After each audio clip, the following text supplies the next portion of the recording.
Hey guys, welcome back to another video.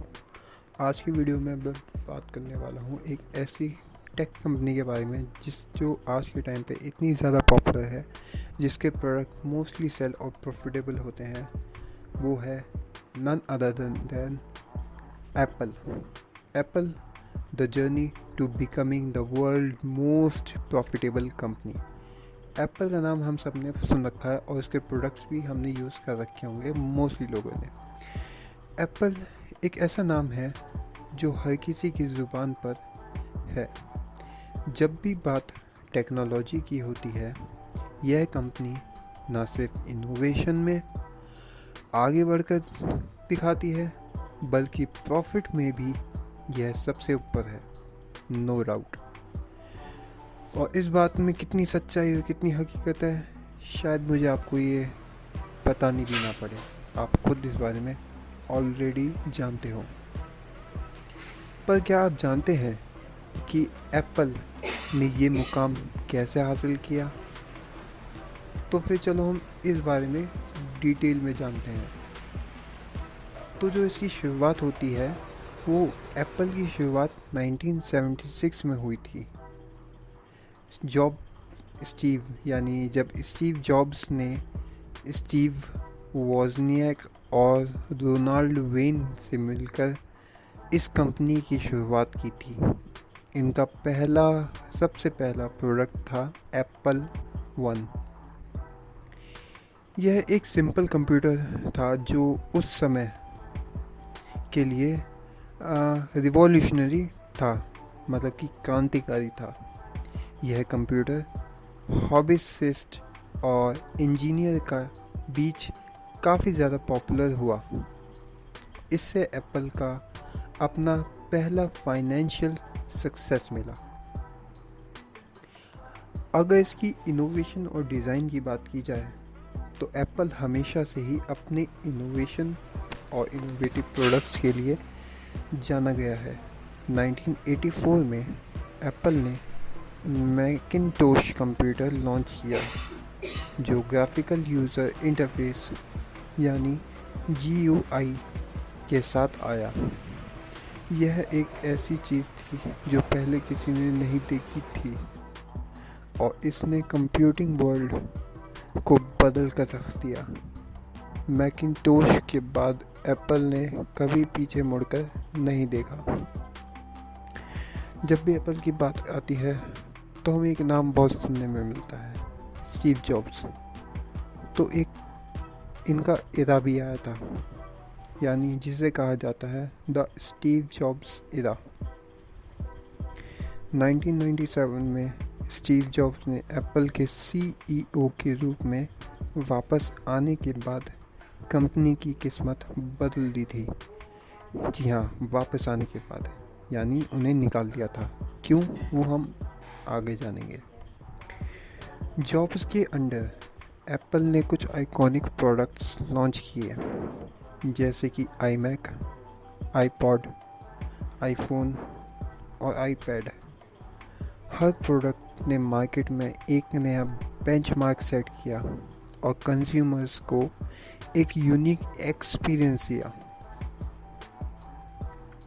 अगर iPod और iTunes की बात की जाए, तो iPod ने म्यूज़िक इंडस्ट्री को कम्प्लीटली ट्रांसफॉर्म कर दिया था। यह एक पोर्टेबल म्यूज़िक प्लेयर था।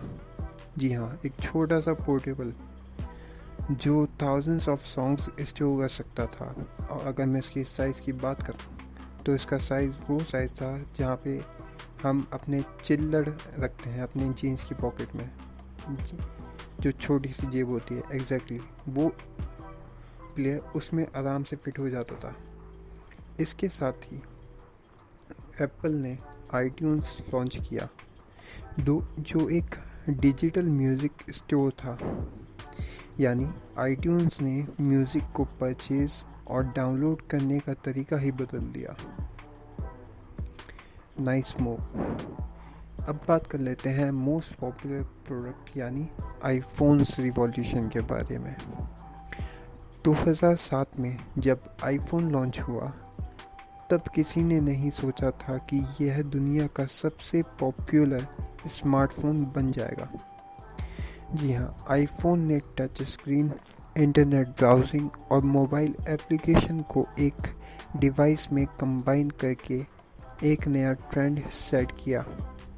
यह सिर्फ एक फ़ोन नहीं बल्कि एक स्टेटस सिंबल बन गया, जो आज भी काफ़ी ज़्यादा पॉपुलर है हर किसी की एज में। अगर हम एप्पल के फाइनेंशियल सक्सेस के बारे में बात करें तो जो एप्पल के प्रोडक्ट्स हैं वो हमेशा ही प्रीमियम प्राइस पर बेचे गए हैं, यानी उनकी कीमत काफ़ी ज़्यादा थी। इनका फोकस हमेशा हाई क्वालिटी और यूज़र एक्सपीरियंस पर रहा है, जो कंज्यूमर्स को अट्रैक्ट करता है। एप्पल ने अपनी सप्लाई चेन को भी बहुत अच्छे से एफिशिएंटली मैनेज किया है, जो इसके प्रॉफिट्स को मैक्सिमाइज करने में मदद करता है। एप्पल में एक चीज़ काफ़ी ज़्यादा पॉपुलर है, वो है इसका इकोसिस्टम। अगर हम इसके इकोसिस्टम के बारे में बात करें तो एप्पल का इकोसिस्टम भी इसका सक्सेस का एक बड़ा रीज़न है। एप्पल के डिवाइस और सर्विसेज एक दूसरे के साथ सीमलेसली वर्क करते हैं। IPhone, iPad, Mac, Apple Watch और एप्पल टीवी सब एक इंटीग्रेटेड एक्सपीरियंस देते हैं, जो यूज़र्स को एक इकोसिस्टम में बांध लेते हैं। इससे कस्टमर लॉयल्टी बढ़ती है और रेवेन्यू स्ट्रीम्स डाइवर्सिटी भी होते हैं। अगर हम एक्सपेंशन इनटू सर्विस की बात करें तो हाल ही के समय में एप्पल ने सर्विस सेक्टर में भी अपनी जगह बना ली है। Apple music, Apple TV plus, Apple arcade और आईक्लाउड जैसी सर्विसेज कंपनी को रिक्वायर्ड रेवेन्यू देती है। यह सर्विसेज एप्पल को एक होलिस्टिक टेक कंपनी बनाती है, जो सिर्फ हार्डवेयर नहीं बल्कि सॉफ्टवेयर और सर्विसेज भी प्रोवाइड करती है। इन सब चीज़ों को मिलाकर देखा जाए तो एप्पल की जर्नी का एक इंस्पायरिंग स्टोरी है इनोवेशन, उसका डिज़ाइन और उसके बिजनेस स्ट्रेटजी की। यह कंपनी हमेशा अपने कंज्यूमर्स को सरप्राइज करने में सक्सेसफुल रही है। स्टीव जॉब्स का विजन और टिम कुक के लीडरशिप में इन दोनों का साथ मिलाकर एप्पल ने दुनिया को दिखाया है कि कैसे एक कंपनी इंडस्ट्री के नॉर्म्स को रीडिफाइन कर सकती है और प्रॉफिटेबल के नए स्टैंडर्ड्स को सेट कर सकती है। अगर मैं इसके बारे में खुल के बात करूं, यानी फॉर्मेशन और एप्पल आई के बारे में, तो एप्पल की शुरुआत एक हम्बल बिगिनिंग से हुई थी और इनका पहला प्रोडक्ट, जैसा कि मैंने बताया, एप्पल वन था, जो कि एक सिंपल कंप्यूटर को हॉबिस्टिक और इंजीनियरिंग के बीच काफ़ी पॉपुलर भी हुआ था। लेकिन अगर हम एप्पल टू और इनिशियल सक्सेस की बात करें तो 1997 में एप्पल ने अपना अगला प्रोडक्ट लॉन्च किया, यानी एप्पल टू। यह कंप्यूटर पहले से ज़्यादा एडवांस था और इसमें कलर्स, ग्राफिक्स और एक्सपेंडेबल मेमोरी जैसे फीचर्स थे। एप्पल टू ने कंपनी को सिग्निफिकेंट फाइनेंशियल सक्सेस दिया और एप्पल को एक मेन स्ट्रीम टेक्नोलॉजी कंपनी बनाया। अगर मैं इसके Macintosh and the GUI revolution के बारे में बात करूं तो 1984 में एप्पल ने मैकिंटोश लॉन्च किया, जो ग्राफिकल यूज़र इंटरफेस यानी GUI के साथ आया। यह एक ऐसी चीज़ थी जो पहले किसी ने नहीं देखी थी और इसने कंप्यूटिंग वर्ल्ड को बदल कर रख दिया था। मैकिंटोश के बाद एप्पल ने कभी पीछे मुड़कर नहीं देखा। अगर मैं स्टीव जॉब्स के स्ट्रगल्स और कमबैक की बात करूं तो ये हुआ था 1985 से 1997 तक, यानी स्टीव जॉब्स का डिपार्चर। 1985 में इंटरनल पावर स्ट्रगल के कारण स्टीव जॉब्स को एप्पल छोड़ना पड़ा, यानी उसे बाहर निकाल दिया गया। ये पीरियड एप्पल के लिए काफ़ी चैलेंजिंग रहा क्योंकि कंपनी को लीडरशिप और विजन की कमी महसूस हुई। मल्टीपल सीईओज और आते गए, लेकिन कोई भी कंपनी को वापस ग्रोथ की ऊंचाइयों पर नहीं ले जा पाया और इसके कारण वो बैंकरप्सी की तरफ भी बढ़ चुके थे। 1996 तक एप्पल फाइनेंशियल क्राइसिस से गुजर रहा था और कंपनी के पास कैश रिजर्व ख़त्म होने लगे थे। मार्केट में एप्पल प्रोडक्ट्स का डिमांड कम हो गया था और कंप्यूटर बढ़ गए थे। इस वक्त एप्पल ने डिसाइड किया कि उन्हें स्टीव जॉब्स को वापस लाना चाहिए और ये फैसला उनका काफ़ी गोल्डन साबित रहा। अब स्टीव जॉब्स का रिटर्न यानी वापसी आती है। 1997 में एप्पल ने नेक्स्ट कंप्यूटर को एक्वायर किया जो स्टीव जॉब्स की कंपनी थी। इस एक्वाइजिशन के थ्रू जॉब्स वापस एप्पल के सीईओ बने। उनकी लीडरशिप में एप्पल ने अपनी स्ट्रेटजी को कंप्लीटली ओवरहॉल किया। फिर आता है द रेनेसेंस टाइम, यानी 1998 से लेके 2011 का वक्त, जिसमें आईमैक और थंडरबार्ड की बात होती है। 1998 में एप्पल ने iMac G3 लॉन्च किया।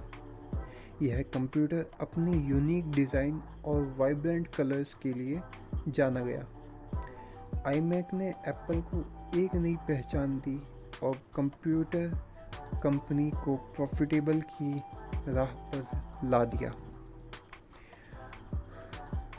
फिर आती है द डिजिटल हब स्ट्रेटजी।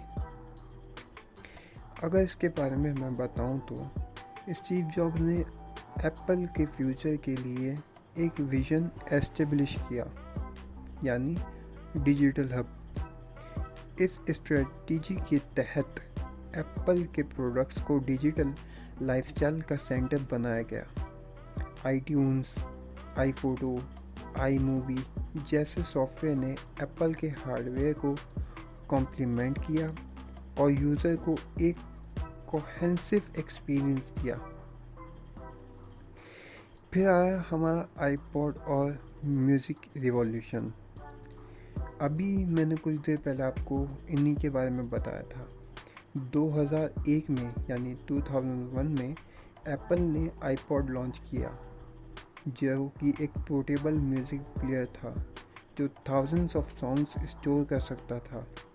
और आईपॉड ने म्यूज़िक इंडस्ट्री को कम्प्लीटली ट्रांसफॉर्म बदल कर रख दिया।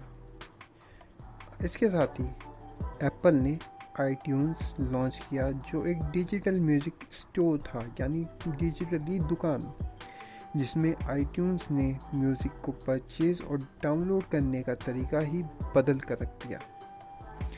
यानी अब उन्हें बाहर से जाके कैसेट या स्टोरेज खरीदने की ज़रूरत नहीं थी, वो खुद ही अपने फ़ोन से म्यूज़िक को अपने मेमोरी कार्ड में या स्टोरेज में डाउनलोड कर सकते थे। फिर आता है दौर आईफोन्स का, यानी स्मार्टफोन इरा। यहाँ से दुनिया ही बदल गई। 2007 में जब आईफोन लॉन्च हुआ तब किसी ने नहीं सोचा था कि यह दुनिया का सबसे पॉपुलर स्मार्टफोन बन जाएगा और इसे बनते हुए हमने अपनी आंखों से देखा है। आईफोन ने टच स्क्रीन, इंटरनेट ब्राउजिंग और मोबाइल एप्लीकेशन को एक डिवाइस में कंबाइन करके एक नया ट्रेंड सेट किया। यह सिर्फ एक फ़ोन नहीं बल्कि एक स्टेटस सिंबल बन गया। आईफोन के बाद एप्पल ने multiple generations of smartphones launch किए जो हर बार नई इनोवेशंस और फीचर्स के साथ आए, जैसे iPhone 1, 2, 3, 4, 5, iPhone 6, iPhone 6s, iPhone 6s plus, iPhone 7, 7 plus, 8, 8 plus, 9 नहीं आया, आईफोन X आया, आईफोन XR आया, आईफोन 11, 12 और 13 अब 14 और रिसेंटली लॉन्च हुआ था 15, जिसमें सीरीज़ लॉन्च हुई थी iPhone 15, 15 plus, 15 pro, 15 pro max. और अब इस साल यानी 2004 के सितंबर या अक्टूबर के महीने में अब लॉन्च होने वाला है आईफोन 16, जिसका काफ़ी सारे लोगों को हर साल इंतज़ार रहता है। अब बात करते हैं एक्सपेंशन और डाइवर्सिफिकेशन के बारे में, यानी 2011 से जो शुरू हुआ। आईपैड और जो उसके नए प्रोडक्ट की जो कैटेगरीज थी वो 2010 में एप्पल ने आईपॉड यानी आईपैड लॉन्च किया जो एक टैबलेट कंप्यूटर था। आईपैड ने एक नई कैटेगरी क्रिएट की और टैबलेट्स को मेन स्ट्रीम बनाया। इसके बाद एप्पल ने एप्पल वॉच और एयरपोड्स जैसे प्रोडक्ट्स भी लॉन्च किए जो रैपिडली पॉपुलर हुए। सर्विस एंड सब्सक्रिप्शंस यानी रिसेंट ईयर्स में एप्पल ने सर्विसेज सेक्टर्स में भी अपनी जगह बना ली है।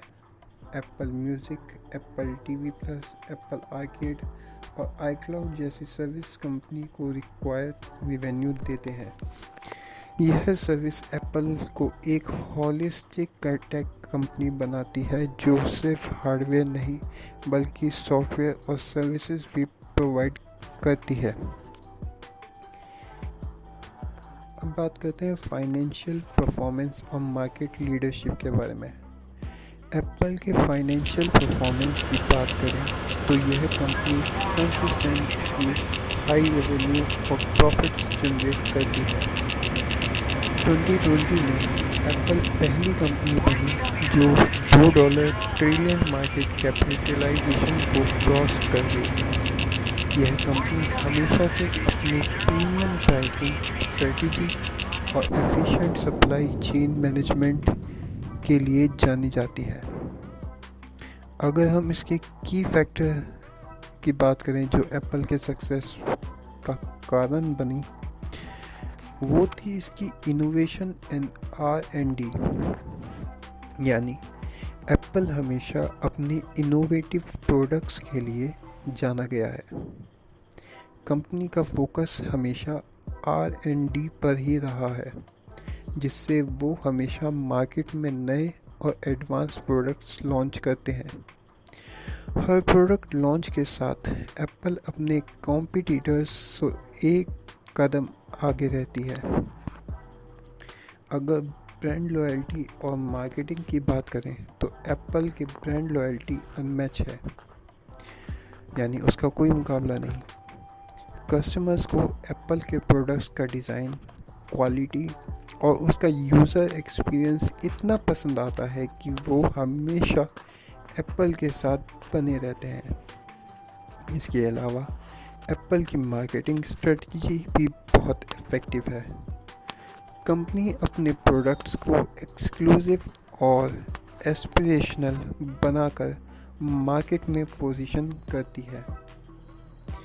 अगर हम इसके इकोसिस्टम इंटीग्रेशन की बात करें तो एप्पल का इकोसिस्टम भी इसके सक्सेस का एक बड़ा रीज़न है। एप्पल के डिवाइस और सर्विसेज एक दूसरे के साथ सीमलेसली वर्क करते हैं। IPhone, iPad, Mac, Apple Watch और एप्पल टीवी सब एक इंटीग्रेटेड एक्सपीरियंस देते हैं, जो यूज़र्स को एक इकोसिस्टम में बांध लेता है, इससे कंप्यूटर लॉयल्टी बढ़ती है और रेवेन्यू स्ट्रीम्स डाइवर्सिटी होते हैं। एक नज़र अगर हम इसके फ्यूचर आउटलुक को दें तो एप्पल का फ्यूचर काफ़ी ज़्यादा ब्राइट है, नो डाउट। कंपनी कंटिन्यूसली नए प्रोडक्ट्स और सर्विसेज पर काम कर रही है, चाहे वो आर्टिफिशियल इंटेलिजेंस हो, एग्यूमेंटेड रियलिटी हो या और हेल्थ टेक हो जैसे सेक्टर्स में भी एप्पल अपनी प्रेजेंस बढ़ाने की कोशिश कर रही है। टिम कुक को तो आप जानते ही होंगे। टिम कुक के लीडरशिप में एप्पल इनोवेशन और प्रॉफिटेबिलिटी के नए स्टैंडर्ड्स सेट करते हुए आगे बढ़ रहे हैं। दरअसल एप्पल की जर्नी एक इंस्पायरिंग स्टोरी है जो इनोवेशन, डिज़ाइन और बिजनेस स्ट्रेटजी की एक कामयाब मिसाल है। यह कंपनी हमेशा अपने कंज्यूमर्स को उत्साह देती रहती है जो इसे सक्सेसफुल बनाती है। स्टीव जॉब्स के विजन और टिम कुक की लीडरशिप के साथ मिलकर एप्पल ने दुनिया को दिखाया है कि कैसे एक कंपनी इंडस्ट्री कितना ज़्यादा कामयाब हो सकती है और उससे कितनी ज़्यादा कमाई कर सकती है। लेकिन अगर इसका सबसे पहला श्रेय अगर मैं किसी को देना चाहूँगा, जो कोई हर कोई देता है, वो है स्टीव जॉब्स। तो थोड़ा हम स्टीव जॉब्स के बारे में भी बात कर लेते हैं। Steve jobs the visionary behind Apple success, अगर मैं ऐसा कहूँ तो बिल्कुल भी गलत नहीं होगा। स्टीव जॉब्स के बारे में बात करना इसलिए भी ज़रूरी है क्योंकि अगर स्टीव जॉब्स ना होते तो शायद एप्पल भी ना होता। अगर एक बाई चांस के लिए अगर एप्पल कंपनी होती भी तो वो इतनी ज़्यादा पॉपुलर ना होती अगर स्टीव जॉब्स ना होते। तो स्टीव जॉब्स के बारे में बात करना तो बिल्कुल बनता ही है। स्टीव जॉब्स एक ऐसा नाम है जो सिर्फ एक इंसान का नहीं बल्कि एक पूरी लेगेसी के प्रतीक नज़रिया देता है। वो सिर्फ एप्पल के को-फाउंडर ही नहीं बल्कि एक विजनरी लीडर यानी दूर की सोच रखने वाले इंसान थे जिन्होंने टेक्नोलॉजी और डिज़ाइन की दुनिया को बदल कर रख दिया। उनकी लीडरशिप, विजन और रिलेटेडनेस परस्यूट को परफेक्शन ने एप्पल को दुनिया की सबसे प्रॉफिटेबल कंपनी बनाया है और आप इससे बिल्कुल इत्तेफाक करेंगे। इस वीडियो में हम स्टीव जॉब्स की ज़िंदगी, उनकी फ़िलॉसफीज़ और उनके लीडरशिप के तौर तरीके, स्टाइल के बारे में ही और गहराई से बात करेंगे क्योंकि उनकी ज़िंदगी का जानना बहुत ज़्यादा ज़रूरी है और उससे हमें काफ़ी कुछ सीखने को भी मिल सकता है। अगर हम उनकी अर्ली लाइफ और एजुकेशन की बात करें तो उनका चाइल्डहुड और फैमिली के बारे में बात करना सबसे पहले आता है। स्टीव जॉब्स का जन्म 24 फरवरी 1955 को सैन फ्रांसिस्को, कैलिफोर्निया में हुआ था। उन्हें पॉल और क्लेयर जॉब्स ने एडॉप्ट किया था। जी हाँ, वो अडॉप्टेड थे। उनका बचपन माउंटेन व्यू, कैलिफोर्निया में गुजरा, जो आज सिलिकॉन वैली के नाम से जाना जाता है। स्टीव जॉब्स को बचपन से ही इलेक्ट्रॉनिक्स और गैजेट्स का बहुत शौक था और उन्होंने अपने फादर के वर्कशॉप में काफ़ी टाइम बिताया। उनकी एजुकेशन की बात की जाए तो स्टीव जॉब्स ने रीड कॉलेज, पोर्टलैंड, ऑरेगन में एडमिशन लिया, लेकिन उन्होंने 6 मंथ्स के बाद कॉलेज छोड़ दिया। उन्होंने ड्रॉप आउट होने के बाद भी कॉलेज के कैंपस पर ही टाइम स्पेंड किया और कैलीग्राफी क्लासेस अटेंड की। यह क्लासेस उनके डिज़ाइन स्टेबिलिटी सस्टेनेबिलिटी पर काफ़ी प्रभावशाली रही, जो आगे चलकर एप्पल के प्रोडक्ट्स में भी दिखाई दी। अगर हम बर्थ ऑफ एप्पल की बात करें तो मीटिंग स्टीव वॉन्जैक यानी 1971 में स्टीव जॉब्स की मुलाकात स्टीव वॉजनियाक से हुई। दोनों टेक्नोलॉजी और इलेक्ट्रॉनिक्स के शौकीन थे और ये दोस्ती आगे चलकर एप्पल की फाउंडेशन की बेसिस बनी। वॉजनियाक एक टैलेंटेड इंजीनियर थे और जॉब्स के पास मार्केटिंग और बिजनेसेस का अच्छा सेंस था। फाउंडिंग और एप्पल की बात की जाए तो 1976 में स्टीव जॉब्स, स्टीव वॉजनियाक और रोनाल्ड वेन ने मिलकर एप्पल कंप्यूटर इनक्रेडिबल को शुरू किया। इनका पहला प्रोडक्ट एप्पल वन था, जो कि इस वीडियो में मैंने आपको पहले बता चुका हूँ। यही एक कंप्यूटर ने काफ़ी ज़्यादा तहलका मचाया। एप्पल वन का डिज़ाइन वॉजनियाक ने बनाया था और जॉब्स ने इसे कमर्शियलाइज किया। एप्पल टू 1997 में एप्पल ने अलग प्रोडक्ट लॉन्च किया, एप्पल टू।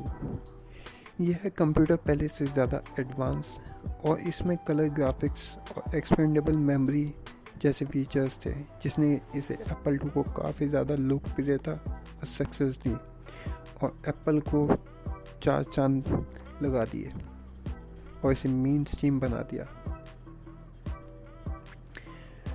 अगर आपने सुना हो तो 1984 का कमर्शियल काफ़ी ज़्यादा पॉपुलर हुआ। मैकिंटोश लॉन्च के वक्त एप्पल ने एक आइकॉनिक कमर्शियल रिलीज़ किया जो 1984 के नाम से जाना जाता है। यह एड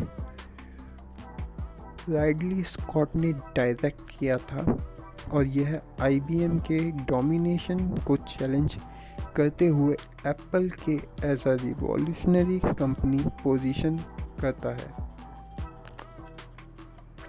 और ये काफ़ी सक्सेसफुल भी रहा था अगर इसे सही नज़र से देखा जाए। अब बात करते हैं ट्रूबुलेंट ईयर्स के बारे में, यानी डिपार्चर फ्रॉम एप्पल। 1985 में इंटरनल पावर स्ट्रगल यानी अंदरूनी भेदभाव और ताकत के चलते एप्पल को स्टीव जॉब्स को एप्पल से निकाल दिया। यह पीरियड एप्पल के लिए फिर बहुत ही भारी और मुश्किल साबित हुआ। एप्पल का डाउनफॉल शुरू होने लग गया था, काफ़ी सारी दिक्कत आने लग गई थी, यहाँ तक कि एप्पल में काफ़ी सारे CEOs को भी लाया गया कि वो एप्पल को किसी तरह से बचा लें। लेकिन एक वक्त ऐसा आया जब वो एप्पल बैंकरप्सी की कगार पे भी आ गया था, जो कि अभी मैंने कुछ देर पहले भी आपको बताया। ये हालत हो गई थी और इसे बचाने के लिए वापस से किसको बुलाया गया? जी हाँ, स्टीव जॉब्स को। उन्होंने ही इसे बचाया। अगर हम बात करें एक्वायर पिक्सर की तो 1986 में स्टीव जॉब्स ने जॉर्ज लुकेस से द ग्राफिक्स ग्रुप्स को एक्वायर किया, जो आगे चलकर पिक्सार एनिमेशन स्टूडियोज बना। जॉब्स ने पिक्सार को एक एनिमेशन पावरहाउस में ट्रांसफॉर्म कर दिया और उनकी लीडरशिप में पिक्सार ने मल्टीपल ब्लॉकबस्टर फिल्म्स बनाई, जैसे टॉय स्टोरी, फाइंडिंग नीमो और द इनक्रेडिबल्स। पिक्सार की सक्सेस ने जॉब्स को एक और डायमेंशन दी as a visionary leader in the entertainment industry. और ये मूवीज़ छोटी मोटी मूवीज़ नहीं है, मैं बता दूँ पिक्सार बहुत बड़ी कंपनी है और ये मूवीज़ टॉय स्टोरी और फाइंडिंग नीमो और ये भी बहुत बड़ी बड़ी मूवीज़ हैं। यहाँ तक कि टॉय स्टोरी की तो अभी तक सीरीज अभी आती हैं। अब बात करते हैं return to Apple and the renaissance, यानी अब एप्पल की वापसी। 1997 में एप्पल ने नेक्स्ट कंप्यूटर को एक्वायर किया, जो स्टीव जॉब्स की कंपनी थी। जिसकी वजह से एप्पल में स्टीव जॉब्स की वापसी हुई थी।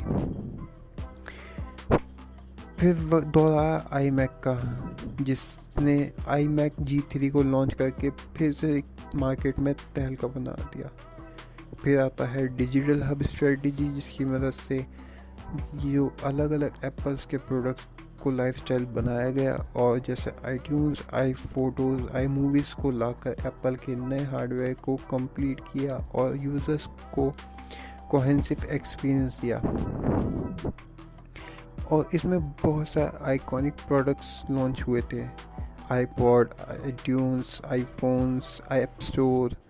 अगर हम ऐप स्टोर के इकोसिस्टम के बारे में बात करें तो 2008 में एप्पल ने ऐप स्टोर लॉन्च किया, जो एक डिजिटल डिस्ट्रीब्यूशन प्लेटफॉर्म था। इस प्लेटफॉर्म ने डेवलपर्स को कम अपॉर्चुनिटी दी कि वो अपनी एप्लीकेशंस आईफोन और आईपैड यूज़र्स तक पहुंचा सके। ऐप स्टोर ने एक ड्राइविंग ऐप इकोनॉमी क्रिएट की और एप्पल के इकोसिस्टम को और ज़्यादा स्ट्रॉन्ग बनाया। आईपैड एंड न्यू प्रोडक्ट की कैटेगरी की बात करें तो 2010 में एप्पल ने आईपैड लॉन्च किया, जो एक टैबलेट कंप्यूटर था। आईपैड ने एक नई कैटेगरी क्रिएट की और टैबलेट को मेंटेन बनाया। उसके बाद एप्पल ने एप्पल वॉच और एयरपॉड्स जैसे प्रोडक्ट्स भी लॉन्च किए थे हाल ही कुछ साल पहले।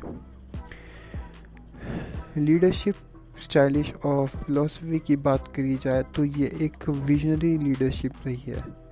स्टीव जॉब्स एक इंडस्ट्री लीडर थे।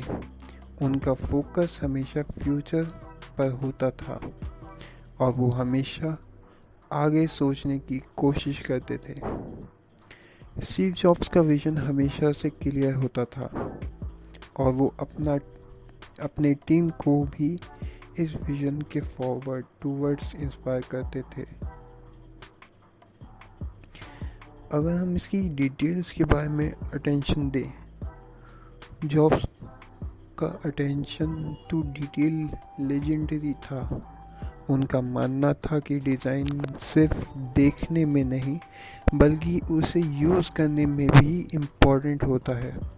उन्होंने हमेशा प्रोडक्ट के लुक, फील और यूज़र एक्सपीरियंस पर फोकस किया। और इससे मिलते जुलता एक बात आता है परफेक्शनिज्म। स्टीव जॉब्स एक परफेक्शनिस्ट थे। जी हाँ, एक परफेक्शनिस्ट। वो हमेशा बेस्ट क्वालिटी और फ्लॉलेस एग्जीक्यूशन की डिमांड करते थे।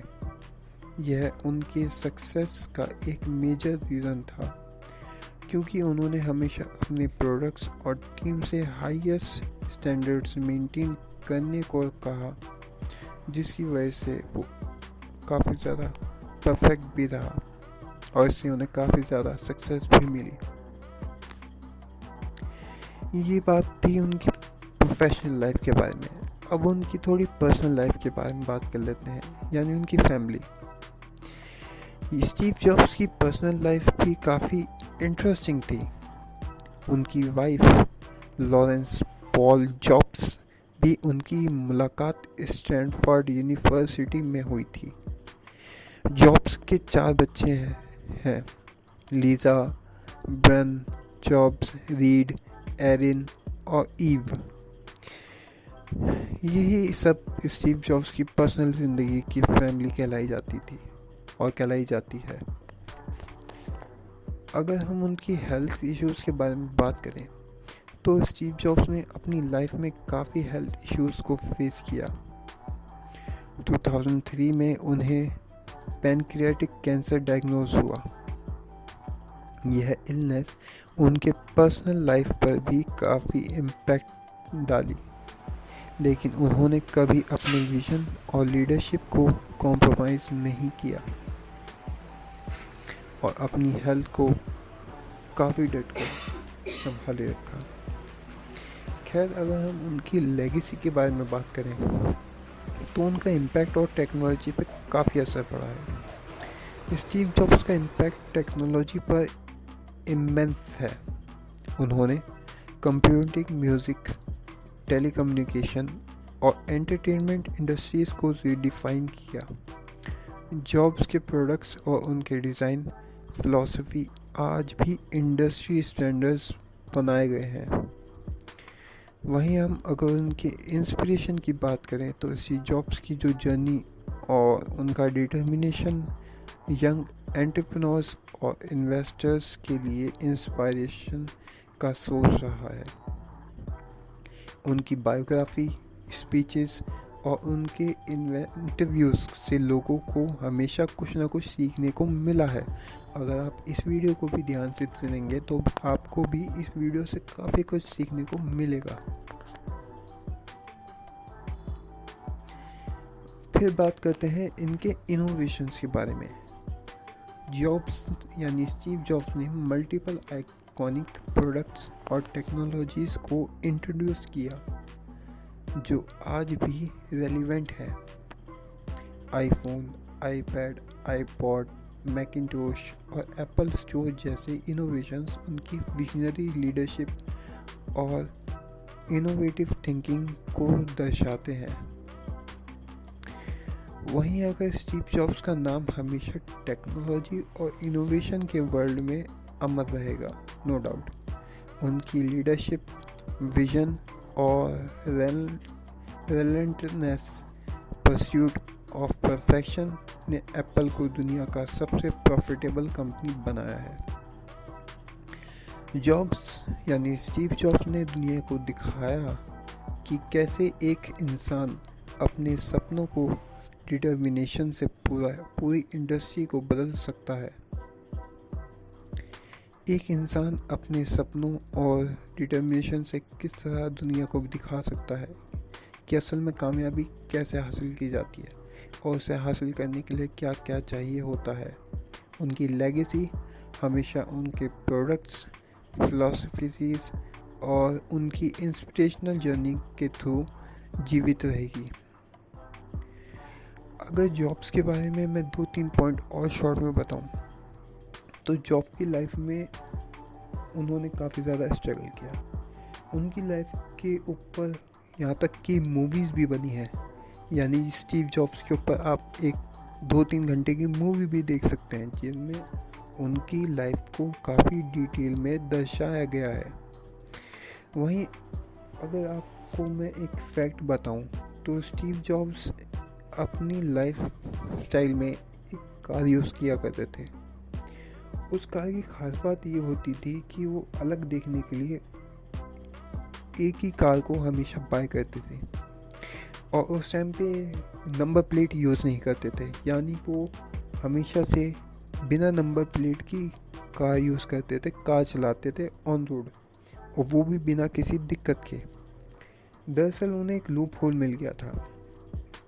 जब भी कोई नई कार खरीदी जाती थी तो उसमें नंबर प्लेट आने में और बिना नंबर प्लेट के आप उसे 6 महीने तक ऑन रोड चला सकते थे वैलिडिटी के साथ, वो वैलिड था। तो स्टीव जॉब्स क्या करते थे, हर 6 महीने बाद सेम मॉडल की सेम कार ही वापस खरीद लेते थे, जिससे क्या होता था वो सेम कार हमेशा उनके पास रहती थी और उन्हें बिना नंबर प्लेट के वो चलाते थे। यानी अगर आपने देखा हो, लोग अक्सर महंगी गाड़ियाँ खरीदते हैं और जितनी महंगी गाड़ियाँ खरीदते हैं उससे महंगे उनकी गाड़ियों के नंबर वो खरीदते हैं, यानी 1 सिंगल नंबर, 001, 0001 या फिर ऐसे अनोखे नंबर। लेकिन स्टीव जॉब्स ने एक लूप होल देखा जिसकी वजह से उन्हें नंबर खरीदने की ज़रूरत ही नहीं पड़ी। उन्होंने बस एक ही मॉडल की सेम कंपनी की सेम कार को सेम कलर में हमेशा 6 महीने बाद ख़रीदा, जिससे क्या होता था वो साल में दो बार कार खरीदते थे, जिससे उनकी कार की वैल्यू भी बनी रहती थी और वो पुरानी कार को बेचकर, यानी उस 6 महीने में बेचकर वापस उसे नई गाड़ी खरीदकर उन्हें चला सकते थे। यह बिना नंबर प्लेट के वो पूरी गाड़ी को हमेशा से चलाते थे और जब भी उन्हें प्रॉब्लम होती तो उनके पास वैलिड रिटर्न होता था। और ये एक ऐसा फैक्ट है जो कि मैं समझता था आपको जानना चाहिए।